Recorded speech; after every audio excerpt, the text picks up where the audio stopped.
Welcome to Flosstube and Variety Show number something. 157 maybe? I don't remember. I forgot to look. I'm not as prepared on that score as I sometimes am. I can't even say as usual, because if you've watched these videos before, you know I sometimes am not really clear. I am clear that today is Friday, June 6th. And I'm Emily Williams in Chapel Hill, North Carolina. And I'm so glad you've joined me today. This is a beautiful, warm afternoon here in Chapel Hill. We were supposed to have rain today, but it's been sunny, I would say, all day, which is nice, very nice. And I hope that tomorrow will be sunny because of some work we're having done. But you can see it's beautiful out in the little woods next to our house.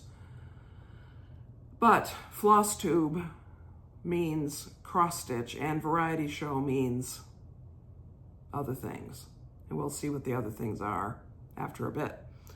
Let's just start with cross stitch. I've worked at least some on a lot of things today. I mean, this past week. But I've worked a lot on one or two things. So this is Plum Street, Upon My Heart. This is the 30th anniversary sampler that was commissioned by the Queen City Sampler Guild. And I started it a couple weeks ago and I have continued a bit, so I've gone down the side there. So you can see it's not very big. That is the side of it, and it's, I think, exactly square, so that's the size.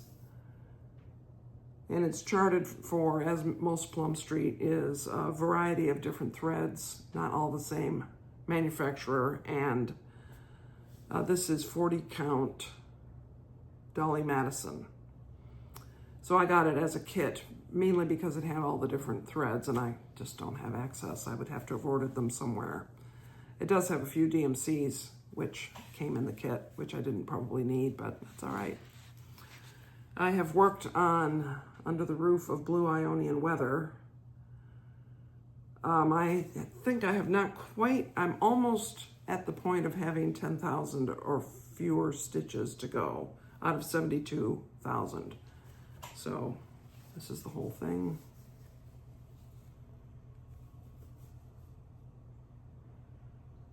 For those who are, what did I say? Did I say on Golden Kite? I don't know.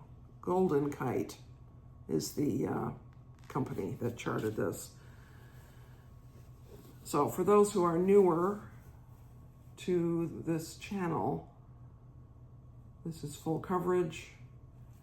It is the medium size of this painting reproduction by Golden Kite. And it hangs, the original used to hang in my house as I grew up. Not the original, no, a print, but where I got it connected with it. So this is the part I've been working on, of course. That arch is becoming more evident and the people standing next to the marble tabletop. And I've been sort of mixing my time from spending time finding the individual stitches that are still unstitched over here and extending over to this side. This is the edge, so you see I am quite close. And that's the bottom. So it's all contained, it's coming. I will say that I haven't hit the tipping point yet, but I might do if I were finished with something else, which I hope to be finished with in the next 2 weeks. But this is Hannah Green, 1826. This was the 2024 Queen of the May by Queen City Sampler Guild. And I am leading a stitch along. You can find information about this in my video number 139, and also last week's video, which is one number lower than whatever this week's video is, tells you about my altering of my plan, my original layout of how to stitch it, because I realized what I had originally planned is not workable. It won't it won't produce a successful result for me or I dare say for you. So I'm suggesting that you change the plan. But the basic plan is that at this moment I'm working on this central flower right here, some of the border, and another line of the over one. Hopefully I will have remembered to edit that out. It was a fire truck going through, which in Chapel Hill, North Carolina, our fire trucks are Carolina blue. Interesting. But anyway, I'm doing this central flower and some of the border, one line of the over one, and working on the central part of the lawn down here, which originally was planned to be done in, I think, November or something, and that's crazy. Maybe December. It was unworkable the way it was planned, so I'm going to try to do this whole lawn area over the next couple of months along with the monthly assignments. But you can see that I watched last week's video to find out more. That's my best advice. So anyway, but Emily, stop showing the chart. Show your stitching. So here is my stitching. Isn't this? And this is going to be stunning. So I've made a little more progress down here. A few more lines of the grass. I'm about to come to where I have to start an animal. And I've been doing the border up here and, started the next chrysanthemum. So it's coming.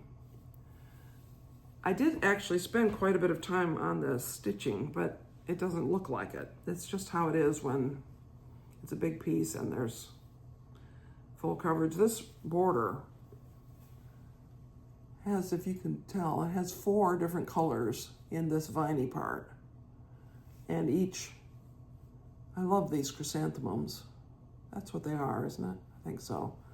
And then these blue flowers are quite striking. So I'm about to put another blue flower in there. So anyway, it's very fun. And I get a little panicky sometimes when I think, oh, Emily, you're not done with the June section, but it's only the 6th of June. There's plenty of time, plenty of time. So I also picked up Harriet's Salt and put in a couple of days of stitching. This is also by Hands Across the Sea, as you can tell. It's a Bristol orphanage sampler. And I got interested in doing Harriet Salt because of having visited the George Mueller Museum in Bristol and also sort of remembering his story of putting orphanage, created this orphanage. And so here's how far I am. And there you go. And I've been working on this top line of alphabets I had finished, and I've been extending the other lines. I haven't done anything down in that lower area, but been carrying on there. And so one of the things that made me pull it out in particular this week is that I started it on June 2nd or 4th last year. So it's been a year and I've done about 1/5 of it, which I would have hoped to have done more, but I've done a lot of other things, so not too worried. But I do like that a lot, and it's going to be huge. This is 37 count Russian tea cake, and this is 1 strand of DMC 321 over 2 linen threads. This 4-sided stitch alphabet, I think, is the only specialty stitching in here, and I like it, and I'm glad it's there, but it's very slow going. There's a lot of fiddliness to stitching it. So I've done a little bit of that, and the page breaks are a little bit hard to manage in this particular chart where they come in the middle of an alphabet. Now, I did want to say something about Hands Across the Sea charts. And I'm not going to show you much, but I'm going to show you enough to talk about this thing. And because, you know, copyright, I don't want to show you something that is a breach of copyright. Something I really, really, really appreciate about Hands Across the Sea charts is the amount of gutter that there is at the page fold. By that, I mean the distance between the two, you know, the business parts of these pages. Because it means I can turn this book back like this, and I am not in danger of not seeing something because it's really close to the crease. I think the quality of the printing on these Hands Across the Sea charts is excellent. And so from that standpoint alone, they are excellent to stitch. And then I'm about to, well, I'll show you now, and then I'll go off onto who knows what. But this is a picture of the antique of Jane Boyer, 1831. You can see her name down here, stitched in Leroy, New York. I think this must have been in the time period when the spelling of Leroy was not standardized, because now the spelling is capital L, capital R-O-Y, no spaces. And it is pronounced Leroy by people who live there, not Leroy. So Leroy, New York. And I've stitched Leslie charted, and I stitched a reproduction version of her 1834 sampler last year. And this year I charted and am stitching the this little 1831 sampler, which is she did when she was 7. And it's really so nice. It's a very, very pretty sampler. And in this light, you can see the that thread that kind of ghosts into the fabric. And in person, you can see it as well. It is a little ghosty. This is Vintage Country Mocha 40 count, which is the same fabric that I stitched the model for Jane Boyer 1834 last year. And this is DMC 1 strand, 1/2. And the color that's ghosting is DMC 437. So I charted this from photographs that Leslie took, and she gave it a good looking over by looking at the antique, because it's held in Leroy, New York in the Historical Society, so I have not actually seen this antique. But I have been working on this with a goal of finishing it really soon. I can't finish it this week. This is Friday. I can't finish it next week, I don't think. But certainly the following week is my plan. It has 5,600 stitches altogether, and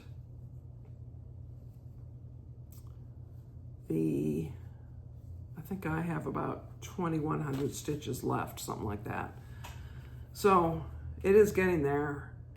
Now the interesting thing about this sampler, which I'm excited to be getting close to this, is that down here, it's clear that she was reusing a piece of linen that someone else had already stitched on. She had older sisters, so probably one of them, or maybe her mother. And so she didn't stitch here. I mean, she stitched YZ, and then there's this space that has stuff in it that she didn't stitch, I'm pretty sure, and down here, similar. And so Leslie and I are creating an adaptation of the sampler. It's adapted in a few ways, but in particular, we're going to fill in that space with motifs that are of the type that Jane might have stitched, that she might have selected from a pattern book that her mother or her teacher would have shown her, that she might have stitched.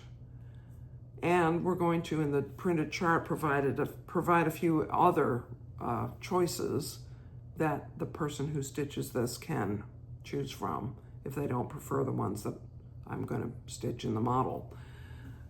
And I'm also going to suggest some other colorways, because since this is an adaptation, there is no reason that you have to stitch it in these colors. And if you don't like the ghostiness, or you don't like the browns and greens that this is stitched in. You can definitely stitch it in some other color, and I'm going to make some suggestions for that in the chart. So that is the cross stitch I've worked on this week. And I will say that most of my time has been spent on Jane Boyer. And each day I've worked on at least 2 things because that's how I like to do it. Now, what else is going on? What is the variety show today? Well, a couple of things. One is I wanted to mention, it's so funny, I can't remember if I've read this book or not. What is wrong with me? But this book, In the Heart of the Sea by Nathaniel Philbrick, is about the ship, the whaling ship, the Essex. And it's being lost on a long voyage. And he uses a lot of journals and information that can be known about the sailors that were on the ship to recreate the story of what happened to the Essex in the 19th century. But this is also, the story of the Essex is thought to be the main basis upon which Moby Dick was written. And we read Moby Dick in book club last year. I apparently at some point had let Cindy or maybe Brent borrow this book, and Cindy gave it back to me. And I can't remember if I've read it. And when I look at my Goodreads notation, it isn't clear whether I've read it or not. So I don't know.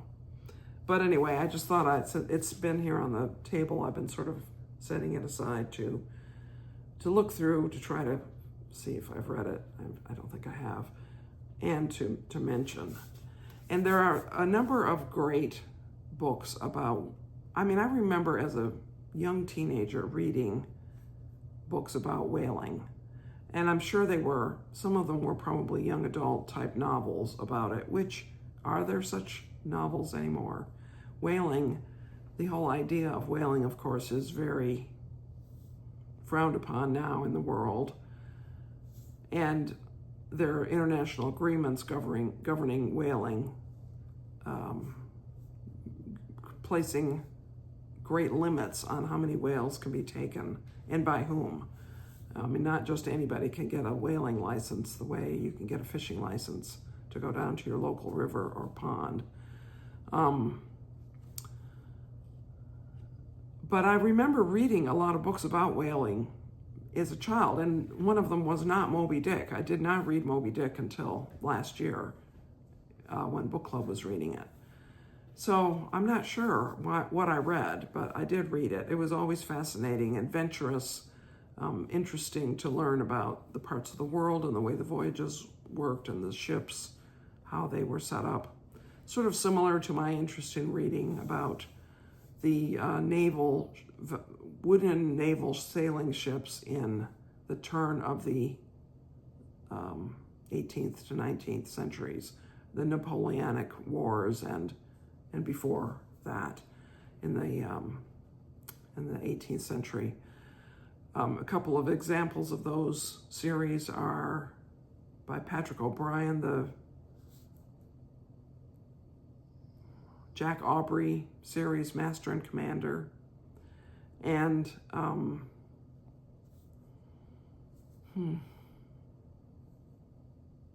I can't remember the author of the Horatio Hornblower series, which I read about 2 years ago. Again, great adventure stories, told from the standpoint of the British, who were the good guys in those stories, and I think probably even, one would say, in history.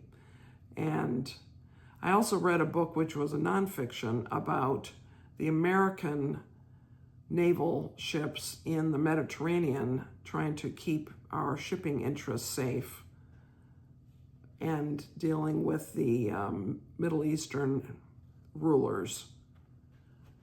And that was quite a very interesting book. Again, do I remember the name of that book? I can find the name of that book and I will put it in the perhaps across the screen, but certainly in the description box. But that's sort of interesting seafaring books that I have enjoyed reading. And summertime somehow brings to mind that I should read seafaring books. I don't know why. It just feels oceany to me. I'm looking out the back window because our deck has been being worked on this week. I can't remember if I mentioned it last week, but it was on Monday, they demolished the old deck.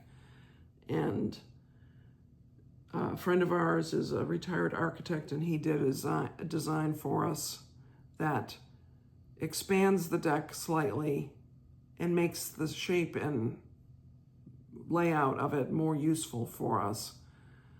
And so the work is being done. It will probably add value to the house because it's a bigger deck. And once the work is finished, we're going to get the mosquito treatment people out to keep the mosquitoes out of our yard and get a new grill.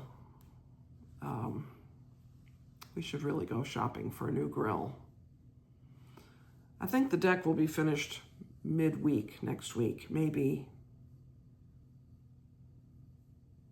it'll be the end of next week. But soon, fairly soon. And I really look forward to it. Of course, it's now getting hot. And it may seem as if, well, Emily, why are you bothering with a deck? Why don't you wait until winter? Well, first of all, the contractor was available. And it took us a long time to find a contractor who would do it. I don't know why they wouldn't do it, but it did take a while. And secondly, with the mosquito treatment, it does make the outdoors more useful, even in the summer, even if it's warm.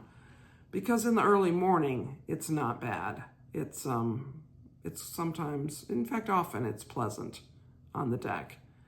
It's shaded in the morning, and so it'll be nice. I could picture sitting out there with my coffee and doing a little reading. Maybe do my puzzle solving on the deck instead of in bed, which is where I do it now, mostly. So anyway, I'm looking forward to that being finished. And it rained yesterday, and so I think they're coming back tomorrow to continue work on it. The only other thing going on is that this week has been busy because it was our church's annual meeting, which I was responsible for the ballots, which is a complicated thing. So I wrote a description of how to count ballots because it's complicated. It isn't just a matter of opening the ballot and, sorting them into two piles, because we have multiple candidates per ballot. And also, I had two presentations in the meeting. One was to thank the outgoing deacons, since I'm the current deacon chair. That was fitting that I did that. And secondly, I thanked our outgoing treasurer, who's moving away. And I also it was announced that I've been appointed treasurer by the Board of Elders. So that is something I'll be doing starting, I guess, immediately in a way. But the role of treasurer, the job of treasurer, is not that big until we get into the budget planning season, which will be sometime late this year.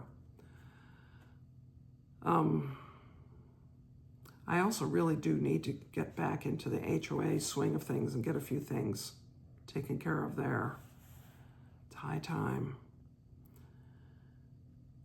What else is going on? We have a new gaming laptop, which replaces a 14-year-old PC laptop. Though Byron and I both use Apple now exclusively for our regular work, work and play. We need a PC in the house because it does some things that Apples don't do. And when Anne visits, we like to have a PC for her to use because she's a PC person. And it allows certain computer games to be played that are not available for Macs. So it sort of serves multiple purposes. And it just came today, and so I've been spending a little time today getting it set up. In fact, I was about to get really stuck into a game that I have started playing, but I set it aside for your sake so that I could spend some time with you. Now, you may have noticed, back to cross stitch, that this past week I should have done Blackbird, and I haven't. I haven't touched Blackbird. This coming weekend, that is the weekend that is starting now, essentially, is a normal weekend. Next weekend, I should be doing Nativity Sal, and I haven't decided yet what I'm going to do about that. I probably will start something. I probably will. I did a little census of what cross stitch I have going, and I have actively going, that is stitches in, started, works in progress. I have 19 right now. And I think that counts the Dream of a Winter Garden, modern folk embroidery that I started, that I'm not that pleased with the colors in. And so I haven't decided yet if I'm going to restart that or just take out some of the colors I don't like and substitute something else. I haven't really decided about that. And that's one of the reasons I didn't do any Nativity Sal stitching in May.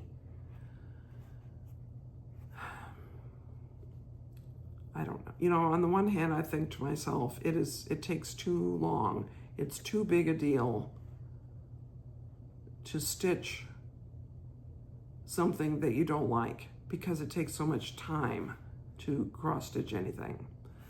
And on the other hand, I think, it's fine, Emily, it's fine. It'll be fine, just do it. But I don't know, I haven't decided. As I think I mentioned before, what I should do is a Blackbird Christmas piece so that I can work on it 2 weekends a month and have it count for both.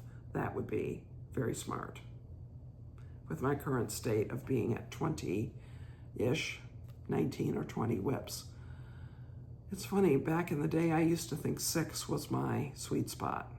And then I expanded it to say, well, 6 normal ones plus 1 Blackbird and 1 Christmas one. And now apparently 19 is not enough. But when I finish Jane Boyer 1831, the little Jane Boyer, I'll have some scope to think about things. And that will be what I do. So I will be back next week. I will probably not be back on the 20th of June. I will probably be back the last Monday or Friday in June, which will be the 27th, I think. I probably will be back that day. Though I don't know, I might not have done much cross-stitching. But I'll tell you next week more about what's happening then. And then the following week is the beginning of July, and I expect to be back. I don't think the beginning of July will have anything going on in particular. So I think that this is all I have to talk about today. I have enjoyed reconnecting, and I'm going to try to clear the table off a little bit, try to make a plan. I did mention, I know, that I was going to focus on Jane Thompson in the month of June, and I haven't touched it. But once Jane Boyer is done, we'll substitute Jane's. We'll always have a Jane going this month. So once Jane Boyer is done, I'll get to Jane Thompson. Maybe I'll do Jane Thompson in July also. Maybe. So that is, I think, everything. I hope that you have a great stitching weekend, a nice weekend of stitching or being with family. High school graduations, a lot of them are taking place this weekend. I think here in Chapel Hill they are. Maybe you have a vacation starting. Whatever all is going on for you, I hope it's great. And I will look forward to seeing you next week. Thank you so much for watching, and many blessings to you, friends.